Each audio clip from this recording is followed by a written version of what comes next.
Hello दोस्तों, स्वागत है आप सभी का आपके अपने YouTube चैनल उज्जवल कंपटीशन क्लासेस पर। आज हम सभी लोग पढ़ने वाले हैं पॉलिटी का एक महत्वपूर्ण टॉपिक, जिसके तहत हम लोग देखेंगे कि केंद्र सरकार क्या होती है, राज्य सरकार क्या होती है और सारा डिफरेंस जो इसमें होता है, जितना भी कंफ्यूजन होता है, सबको दूर करने वाले हैं। इससे पहले मैंने आपको पॉलिटी में पहला चैप्टर पढ़ाया हुआ है, संविधान की ऐतिहासिक पृष्ठभूमि, जिससे हर पेपर में 1 या 2 क्वेश्चन पूछे जाते हैं। तो मैंने उसको डिस्क्रिप्शन में पिन कर दिया हुआ है, आप लोग वहां पर क्लिक करके उस वीडियो को देख सकते हैं। लेकिन आज हम लोग पॉलिटी के इस महत्वपूर्ण टॉपिक को पढ़ेंगे, तो चलिए शुरू करते हैं। देखिए, ये हमारा प्यारा भारत है और पूरे भारत में कानून बनाने के लिए कोई ना कोई जिम्मेदार होता होगा, कोई ऐसा भी होता होगा जो पूरे भारत में कानून बनाता है। तो पूरे भारत में कश्मीर से लेकर कन्याकुमारी तक, अरुणाचल प्रदेश से लेकर गुजरात तक, पूरे भारत में कानून बनाने की जो जिम्मेदारी दी गई है वो है संसद भवन की। किसकी? संसद भवन की। पूरे भारत में कानून बनाने की जिम्मेदारी किसे दी गई है? संसद भवन को। ये संसद भवन पूरे देश भर में कानून बनाता है, हमारे पूरे भारत में कानून बनाता है, हर जगह के लिए कानून बनाता है। तो हम कह सकते हैं कि हमारे पूरे देश में कानून बनाने की जिम्मेदारी किसकी है? संसद भवन की है। अब आप लोग ये बताइए कि क्या भारत की कोई अपनी भूमि है? भारत तो राज्यों में टूट टूट कर बना हुआ है भाई। इसमें कई कई राज्य हैं कि नहीं? भारत में कई राज्य हैं। वर्तमान समय में अगर देखें तो भारत में कितने राज्य हैं? भारत में 28 राज्य हैं। तो सभी के सभी जो 28 राज्य हैं, यही मिल करके ही भारत का निर्माण करते हैं। भारत की कोई अपनी भूमि नहीं है, बल्कि ये भारत के राज्यों से मिल करके बना हुआ है। जब आप संविधान में आर्टिकल 1 पढ़ेंगे तो उसमें क्या कहा गया है? भारत राज्यों का एक संघ है, मतलब राज्य मिल करके ही भारत का निर्माण करते हैं। तो भारत की कोई अपनी भूमि नहीं, बल्कि क्या है, राज्य जो हैं यही मिल करके भारत का निर्माण करते हैं। और पूरे भारत भर में कानून बनाने की जिम्मेदारी किसकी है? संसद भवन की है। अब बात करते हैं, जब संसद भवन की है तो लोग कहते हैं कि यहाँ की राज्य सरकार ने ये कानून बनाया, यहाँ की केंद्र सरकार, ये क्या है? तो देखो भाई, अगर पूरे देश भर में ओवरऑल कोई कानून बनाना, ऐसा कानून जो पूरे देश भर में लागू होना है, उस कानून को बनाने की जिम्मेदारी होती है संसद भवन की। किसकी होती है? संसद भवन की। जैसे ये पूरा भारत है, पूरे भारत में कानून कौन बनाएगा? संसद भवन। लेकिन अलग अलग राज्य भी तो होते हैं भाई, भारत में अलग अलग राज्य है कि नहीं? जैसे यहाँ पर कोई राज्य है, यहाँ पर राज्य है, यहाँ पर राज्य है, हर जगह राज्य है कि नहीं? पूरे भारत में हर जगह राज्य है। अब किसी राज्य में स्पेशली केवल उसी राज्य में कानून बनाना है, तो क्या संसद भवन उसमें भी जाकर कानून बनाएगी? तो नहीं। अगर किसी राज्य में कानून बनाना है, मान लीजिए इसी राज्य में कानून बनाना है केवल इसी राज्य के लिए, तब क्या होगा? तो इस राज्य में कानून बनाने के लिए होता है विधानमंडल। क्या होता है? विधानमंडल। मतलब किसी राज्य में कानून बनाने का काम करता है विधानमंडल, जबकि पूरे देश भर में कानून कौन बनाता है? पूरे देश भर में संसद भवन बनाता है। तब तो ये लोचा हो जाएगा कि संसद भवन भी इसी राज्य में जाकर कानून बनाएगा, क्योंकि राज्यों से ही मिलकर के भारत बना हुआ है। तब तो बड़ा डिफरेंट हो जाएगा कि संसद भवन किस पर कानून बनाए, विधानमंडल किस पर कानून बनाए, दोनों के बीच में झगड़ा हो जाएगा। कहेगा हम कानून बनाएंगे, वो कहेगा हम कानून बनाएंगे। नहीं, कभी कभी ये भी हो जाएगा, कहेगा हम नहीं बनाएंगे, वो कहेगा हम नहीं बनाएंगे, तो कानून ही नहीं बनेगा। तब क्या होगा? कैसे पता चलेगा कि कब संसद भवन कानून बनाएगी, कब विधानमंडल कानून बनाएगी? तो इसके लिए हमारे संविधान की अनुसूची 7 में 3 प्रकार की सूचियां बनाई गई हैं। 3 प्रकार की सूचियां ही बताती हैं कि किस विषय पर कानून संसद भवन बनाएगा, किस विषय पर कानून विधानमंडल बनाएगा। नहीं तो दोनों आपस में लड़ जाएंगे, कहेंगे हम बनाएंगे, वो कहेगा हम बनाएंगे। अब जहां जहां तो जैसे मान लीजिए वर्तमान समय में केंद्र में किसकी सरकार है? बीजेपी की सरकार है। तो जहां पर बीजेपी की सरकार नहीं होगी, वहां पर केंद्र सरकार बोलेगी तो हम यहाँ पर कोई कानून ही नहीं बनाएंगे, कोई कानून नहीं लागू करेंगे। तब क्या होगा? तब दोनों में हो जाएगा विवाद। इसीलिए सूचियां बना दी गई। मतलब जैसे घर में कभी कभी मिठाई आती है ना, तो जो बहुत तेज होता है लपक के खींच लेता है, और जो बेचारा कमजोर होता है हमको मिला ही नहीं। तब ऐसी स्थिति में क्या होता है, मम्मी पापा बांट देते हैं हिस्सा हिस्सा की, इसमें तुम खाओगे, इसमें तुम खाओगे, इसमें तुम खाओगे। ऐसे ही किस विषय पर संसद भवन कानून बनाएगा, किस विषय पर विधानमंडल कानून बनाएगा, इसके लिए भी सूची बना दी गई, एक लिस्ट तैयार की गई कि इन इन विषयों पर आपको कानून बनाना है, इन इन विषयों पर आपको कानून बनाना है। तो हम देखते हैं कि संसद भवन किस पर कानून बनाएगा और विधानमंडल किस पर कानून बनाएगा।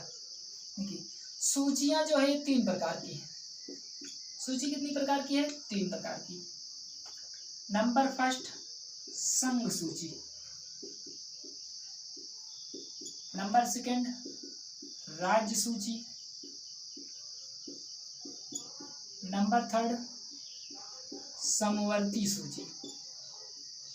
तो भारतीय संविधान में सूचियां कितनी प्रकार की हैं? 3 प्रकार की, संघ सूची, राज्य सूची और समवर्ती सूची। इन्हीं सूचियों में बताया गया है कि भैया लड़ना नहीं, हम डिसाइड कर चुके हैं कि आपको किस विषय पर कानून बनाना है और आपको किस विषय पर कानून बनाना है। तो देखिए जो संघ सूची है, इस संघ सूची में पहले 97 विषय थे। कितने थे? 97। बाद में इनकी संख्या अब बढ़ करके 100 हो गई है। तो वर्तमान समय में संघ सूची में 100 विषय हैं। राज्य सूची में पहले 66 विषय हुआ करते थे, इसमें से घटा करके 61 कर दिया गया है। और इसी में से निकाल करके यहाँ पर पहले 47 हुआ करता था, अब इसकी संख्या 52 हो गई है। तो ये सूचियों में विषयों को डिवाइड कर दिया गया है कि संघ सूची में 97 विषय थे पहले, अब 100 हैं। राज्य सूची में 66 थे, अब 61 हैं। समवर्ती में 47 थे, अब 52 है। तो क्या होगा, इन्हीं सूचियों में लिख दिया गया है कि किस विषय पर कौन सा कानून बनाना है। जैसे संघ सूची के विषय पर कानून बनाने की जिम्मेदारी जो है वो केंद्र सरकार की है। किसकी है? केंद्र सरकार। केंद्र सरकार का मतलब संसद भवन की जिम्मेदारी है। किसकी जिम्मेदारी है? संसद भवन की। तो संघ सूची में जितने भी विषय लिखे रहेंगे उन सब पर कानून बनाने की जिम्मेदारी संसद भवन की है, मतलब केंद्र सरकार की है। किसकी है? केंद्र सरकार की है। जैसे जैसे इंडियन रेलवे, अगर रेलवे से संबंधित कोई कानून बनाना है तो इसको बनाने की जिम्मेदारी केंद्र सरकार की है, मतलब संसद भवन की है। जैसे आपने कभी ये नहीं देखा होगा कि Uttar Pradesh railway, Madhya Pradesh railway, Punjab railway, कभी ऐसा देखे? नहीं, क्योंकि रेलवे पर कानून बनाने की जिम्मेदारी केवल केंद्र सरकार की है, इसलिए उसमें लिखा रहता है इंडियन रेलवे। क्या लिखा रहता है? Indian railway. मतलब रेलवे से संबंधित जो भी काम करना है वो सारा काम कौन करेगा? केंद्र सरकार, मतलब संसद भवन। समझ गए कि नहीं? तो संघ सूची के विषय पर कानून बनाने की जिम्मेदारी किसकी है? संसद भवन, मतलब हम कह सकते हैं केंद्र सरकार की। तो जैसे रेलवे हो गया, रक्षा संबंधित हो गया, जैसे आर्मी में हमेशा आप देखे होंगे लिखा रहता है इंडियन आर्मी। क्या लिखा होता है? Indian army. कभी आप देखें Uttar Pradesh army, Madhya Pradesh army, Punjab army, Haryana army, कभी ऐसा सुने? नहीं, क्योंकि जो रक्षा वाला विषय है ये सारा का सारा किस में रखा गया है? संघ सूची में। और संघ सूची में कानून बनाने की जिम्मेदारी किसकी होती है? संसद भवन की। संसद भवन कहने का मतलब है केंद्र सरकार की। तो केंद्र सरकार जो होता है वो संघ सूची के विषय पर कानून बनाता है। जैसे रेलवे हो गया, रक्षा हो गया, डाक विभाग हो गया। डाक विभाग में सुने होंगे आप, डाक विभाग में कानून बनाने की जिम्मेदारी भी किसकी होती है? संघ सरकार की होती है। जैसे जनगणना हो गया, जनगणना कराना है, जनगणना, तो जनगणना कराने की जिम्मेदारी भी किसकी है? केंद्र सरकार की है, मतलब इस पर संसद भवन कानून बनाता है। अब आप सोचेंगे कि रेलवे भारत में चलता है तो भारत तो राज्यों से ही मिलकर बना है। रेलवे जब लाइन बिछाई जाएगी तो किसी न किसी राज्य से तो होकर जाएगी। तो हम कह सकते हैं देखो संसद भवन राज्यों में भी तो कानून बना रहा है कि नहीं, लेकिन सिर्फ अपने विषय पर कानून बना रहा है। किस पे? संघ सूची के विषय पर। और वर्तमान समय में इसमें कितने विषय हैं? 100 विषय हैं। और इससे कई बार प्रश्न पूछे गए, ऑप्शन में दिया गया होता है निम्नलिखित में कौन सा संघ सूची का विषय है, कौन सा नहीं, ऐसे दिया जाता है। तो आपको ये सारी चीजों को पढ़ना पड़ेगा। बस इतना समझ लीजिए कि जो बड़े मामले होते हैं, जैसे सी पोर्ट वाला मामला हो गया, रक्षा से संबंधित मामला हो गया, डाक विभाग मामला हो गया, रेलवे से संबंधित मामला हो गया, ये सारा मामला किसके तहत जाता है? ये सब रहता है केंद्र सरकार के अंतर्गत, क्योंकि इस पर पूरा देश निर्भर करता है। समझ गए कि नहीं? अब हम चलते हैं अगले वाले पर, राज्य सूची। देखिए राज्य सूची में पहले 66 विषय थे। कितने थे? 66 विषय थे। अब इसमें 61 विषय हो गए, मतलब इसकी संख्या को कम कर दिया गया। और कम करने के लिए संविधान में संशोधन हुआ था। कौन सा संशोधन? 42वां संविधान संशोधन 1976। कौन सा संशोधन? 42वां संविधान संशोधन 1976। और यहाँ से 5 विषय निकाल लिए गए और निकाल करके इसको दे दिया गया, कहा कि तुम्हारे पास कम है ना, तुमको दे दे रहे हैं। तो इससे क्या किया गया? 5 विषय निकाला गया और इसको ट्रांसफर कर दिया गया। तो 5 निकाल लिए तो कितना हो गया? 61। और यहाँ पे 5 डाल दिए तो कितना हो गया? 52 हो गया। तो वर्तमान समय में राज्य सूची में कितने विषय हैं? 61। और समवर्ती सूची में कितने विषय हैं? 52। अब समझते हैं कि राज्य सूची में कानून कौन बनाता है और इसमें कौन कौन से विषय हैं। देखिए, राज्य सूची पर कानून बनाने की जिम्मेदारी राज्य सरकार की होती है, मतलब स्टेट गवर्नमेंट की, राज्य सरकार। अब राज्य सरकार अगर मैं यहाँ पर लिखूं तो आपको यह समझ लेना है विधानमंडल। क्या समझ लेना है? विधानमंडल। मतलब राज्य सूची के विषय पर कानून कौन बनाएगा? विधानमंडल, विधानमंडल। और संघ सूची के विषय पर कानून कौन बनाएगा? संसद भवन। कौन बनाएगा? संसद भवन। तो यहाँ से ये चीज क्लियर रहनी चाहिए कि संघ सूची के विषय पर कानून संसद भवन मतलब केंद्र सरकार बनाएगी, राज्य सूची के विषय पर कानून विधानमंडल मतलब राज्य सरकार बनाएगी। पहले इसमें 66 विषय था, अब कितना है? 61 विषय। अब देखते हैं इसमें कौन कौन से विषय, जैसे पुलिस प्रशासन। पुलिस प्रशासन का मामला किसमें है? पुलिस प्रशासन राज्य सूची का विषय है। किसका विषय है? राज्य सूची का विषय है। तो हम कह सकते हैं पुलिस प्रशासन। या कृषि से संबंधित कानून बनाना है तो ये भी किसका विषय है? राज्य सूची का विषय। या नियोजन से संबंधित कानून बनाना है तो ये भी किसका विषय है? राज्य सूची आदि। इसमें कितने विषय हैं? 61 विषय हैं। तो सारा का सारा पढ़ाना तो अभी संभव नहीं, क्योंकि इतना पढ़ाएंगे तो वीडियो बहुत लंबा हो जाएगा। तो राज्य सूची के विषय में वो विषय रखे गए हैं जो राज्य के हित के लिए हैं, जैसे पुलिस, कृषि, नियोजन इत्यादि। तो हम लोग समझ चुके हैं कि राज्य सूची में 61 विषय होते हैं। इस पर कानून राज्य सरकार मीन्स विधानमंडल बनाती है और संघ सूची के विषय पर संसद भवन बनाती है। अब देखते हैं कि समवर्ती सूची क्या होती है। देखिए, समवर्ती सूची में पहले 47 विषय हुआ करते थे, अब कितने हैं? 52 है। तो इन 52 में भी कोई ना कोई विषय होंगे। और सबसे बड़ी बात तो ये है कि संघ सूची के विषय पर तो संसद भवन कानून बना रही है, मतलब केंद्र सरकार बना रही है। राज्य सूची के विषय पर विधानमंडल कानून बना रही, मतलब राज्य सरकार बना रही। तो समवर्ती सूची के विषय पर कानून कौन बनाएगा? कौन है जो इसको भी संभालेगा?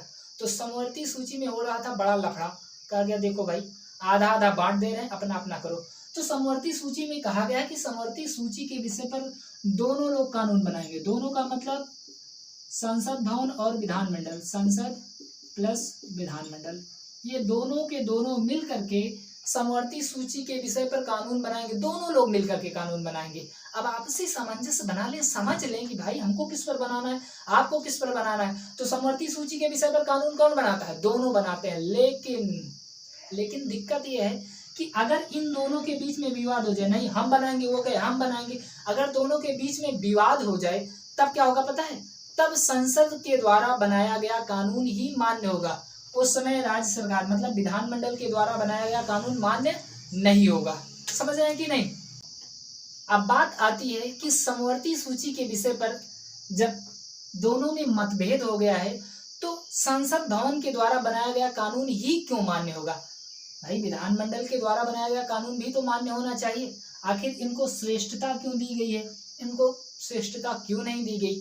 तो देखिए, हमारे भारतीय संविधान में इस तरीके का प्रावधान है कि भारतीय संविधान को अर्ध संघात्मक बनाया गया, मतलब थोड़ा सा एकात्मक ज्यादा है।